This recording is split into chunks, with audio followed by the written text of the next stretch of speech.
All right, we have the management of Blue Dart with us now. Mr. Balfour Manuel is joining us, the Managing Director. Thanks so much, Mr. Manuel. We wanted to understand the extent of the impact on operations, not just here, but also globally, to get a sense of really, what's going on and how severe the situation is on ground. How are you coping? So good morning, Abba. As you know, we are, let me start with India. We are operating our lifeline in a lockdown situation. But all I can tell you is that, Blue Dart is keeping its fleet flying, 6 Boeing 757s flying every night. With the lockdown impacts, we have obviously many communities locked down. So we have to operate in close alliance with the local authorities. Globally, I would say the business is functional in countries like US and Europe. In India, we are dealing primarily with the essential commodities, namely the pharmaceutical industry, the personal protection equipment, carriage of ventilators, and pharma supplies.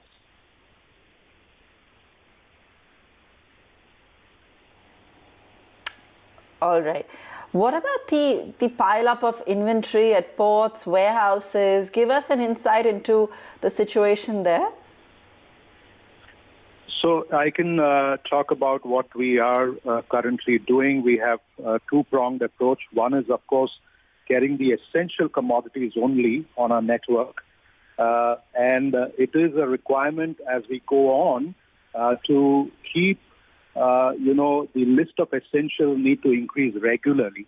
That is my take. So that we can be more relevant in the supply chain. Current list has to keep increasing so that the supply chain can work effectively. That would be currently, Abba, we are working with governments, state governments, municipalities, hospitals, research bodies, supplying them fully. Our supply chain is dedicated by air fully to this currently.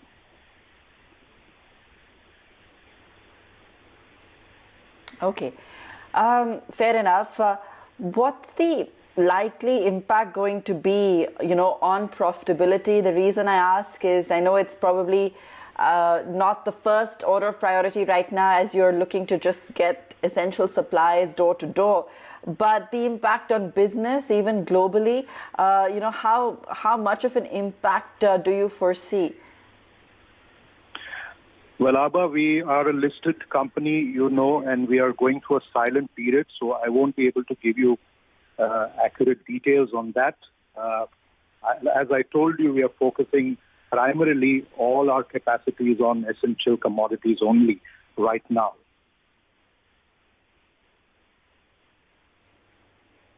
Okay, so let's not get into numbers, Mr. Manuel, but to understand perhaps where the pressure points would be, as a business, as we of course, head into earnings outlook, so on and so forth.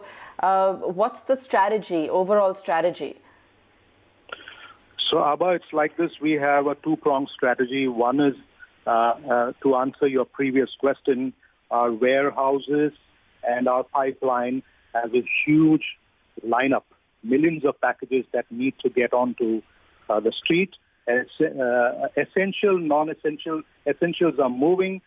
So what I mentioned earlier, there could be computers, auto parts, so on and so forth in the system. So as the lockdown eases, our major concern and challenge would be to operate both the lines simultaneously, namely making sure what is in the pipeline goes out to the mainstream. And the other is keeping the exigencies going, what we are doing parallelly. So that is a two-pronged strategy, and that makes us, our task force work 24/7 every single day. So that's how much I can tell you.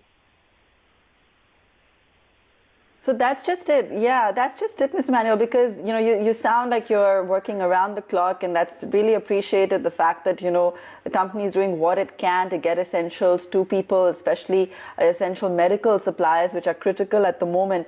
It sounds like whenever we do come out of this, you'll actually have even more demand to get what's actually piled up. And on the non-essential front, to customers as well. In light of that, then, does one still anticipate things like job losses or pressure on manpower, or would it actually be the converse?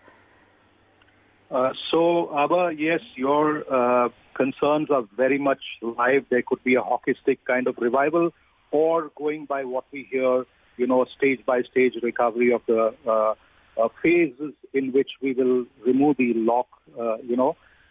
lockdowns.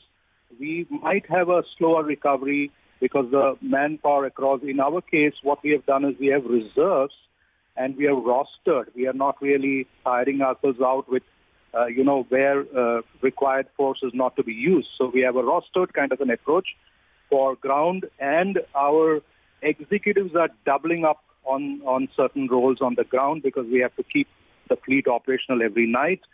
Ministries and our pharma customers and the research agencies want them going. So that's something that we are fighting and keeping on. But yes, manpower moving out for an industry, to get them back. They mean to have their incomes in place. That will take a little time. So from that perspective, it might be a slower growth. But I believe that there are people waiting to supply, to restore supplies to the country. For us, we are also preparing for a hockey stick kind of, a demand coming up where everybody says, we want to reach these commodities. So we are preparing for that, our fleets and manpower for that, Abha.